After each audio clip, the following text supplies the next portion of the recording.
Everybody in Riverlane City knew one thing about Sam and Ken. If you mentioned one, the other was close by. Their friendship was the kind of bond people admired, two young men hustling in a city where survival demanded strength and loyalty. They had shared food when times were hard, shared dreams when life looked uncertain, and shared struggles on days when the city felt too heavy. Their workshop stood beside a loud, dusty road where buses screeched, engines coughed, and street vendors shouted from morning till night. Together, Sam and Ken turned metal into opportunity. Sam had hands that worked like they were trained by nature itself. His welding lines were steady, his angles perfect, his measurements exact. People said he could shape metal the way some people shape clay. Ken was talented, too fast, confident, strong, but everybody knew Sam had something extra. Something rare. Something that made customers say, "Let Sam handle it." Ken never complained. At least, not out loud. He laughed with Sam, joked with Sam, worked with Sam, but the truth was that a seed of comparison had quietly taken root in his heart. He began to watch the way clients spoke to Sam, the way people praised him, the way opportunities always seemed to find him first. And even though Sam never bragged, Ken felt like life was choosing sides. One hot morning, the rumor hit their street like wine through dry leaves. A big contractor was searching for a skilled metal worker for a huge commercial project. People whispered numbers, big numbers, the kind that could change a man's life in a single contract. Sam and Ken didn't think much of it at first. Rumors came and went in Riverlane. But by noon, the rumor turned solid. A black SUV rolled to a stop in front of their workshop, and for a moment the noisy road fell quiet. Inside the car sat the contractor everyone respected, Mr. Osaro, a man whose projects ran across the city like veins of steel. He stepped out with slow confidence and walked straight toward Sam and Ken's workshop. Ken stood there, wiping sweat from his forehead, surprised. Sam kept welding, sparks falling like fireflies around him. Mr. Osaro watched for almost a full minute before Sam even noticed someone was there. Sam lifted his mask and greeted him politely. "You, what is your name?" the contractor asked. "Sam," he replied. Mr. Osaro nodded. "I've been searching for someone with your kind of handwork. Come to my office tomorrow morning. I have a major job for you." He didn't say you both. He didn't say your workshop. He said you, Sam, alone. Sam was shocked. Ken forced a smile, but inside him something shifted, a quiet, heavy twist of jealousy. The moment the contractor left, people from nearby shops congratulated Sam. They clapped him on the back, praised his skill, and spoke about the good things coming his way. Ken congratulated him too, but the words tasted bitter in his mouth. He was angry at himself for feeling jealous, but he couldn't stop the feeling. He kept asking himself the same questions. Are we not doing the same job? Why is he the chosen one? Why is he the one people trust?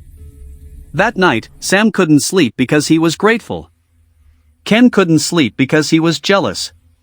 The next morning, Sam went to meet the contractor and returned with the full details of the job.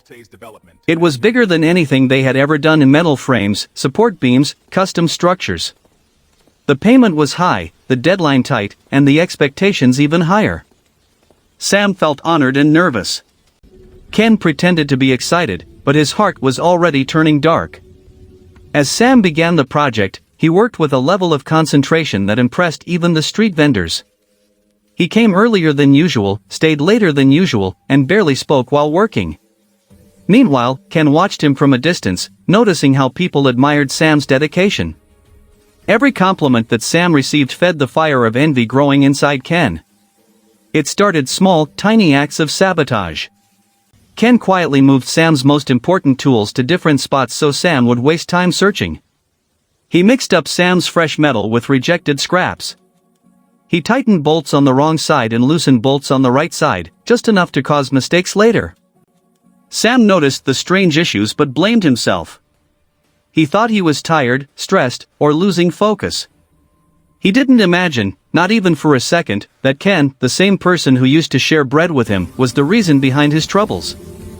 As the deadline approached, the pressure increased. Sam worked even harder. Ken's jealousy grew even stronger. And then one night, Ken made a decision that crossed the line completely.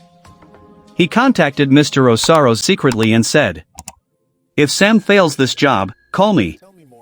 I can do better." He didn't think of it as betrayal. He thought of it as being ready for his moment. But the truth remained, he opened the door for betrayal with his own hands. From that moment, he no longer sabotaged quietly, he sabotaged intentionally. He shifted Sam's measurements by small numbers. He took finished parts and altered them. He hid essential materials. He even adjusted Sam's welding machine settings so the welds would be weak. One evening, Sam stayed late at the workshop. After finishing a major part of the contract, he stepped out briefly to buy water. When he returned, he pushed the workshop door gently. And there was Ken bent over his completed work, undoing the bolts, ruining hours of labor. Sam froze. His chest tightened. His heart dropped. Ken turned, surprised. Their eyes met, and for the first time Sam saw the truth Ken had been hiding, bitterness. "What are you doing?" Sam asked. Ken straightened slowly. "I'm doing what I should have done a long time ago. I'm tired of living in your shadow, Sam. I work too. I deserve this too." Sam felt wounded in a place deeper than flesh. He asked quietly, "Do you want to rise, or do you want to rise by breaking me?" Ken didn't answer. Sam didn't shout. He didn't argue. He simply said, "A friend who envies you is more dangerous than an enemy you don't know." He fixed the damage and worked through the night alone, carrying the weight of betrayal on his shoulders.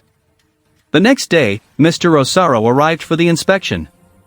Sam presented the work strong, clean, corrected with effort only a determined man could deliver. Ken tried to present his own version, badly welded, crooked, rushed. Mr. Osaro wasn't fooled. He looked at Ken and said, "If you can betray your partner, you will betray a client. I cannot trust you." From that day, people in the city avoided giving Ken serious jobs. His name carried the smell of betrayal. Meanwhile, Sam rose slowly but steadily. His talent and honesty opened doors that no sabotage could close. And whenever new workers joined him, Sam would tell them the lesson life forced him to learn. In this city, fear enemies if you want. But fear a jealous friend even more. A stranger may compete with you, but only a friend can get close enough to bring you down.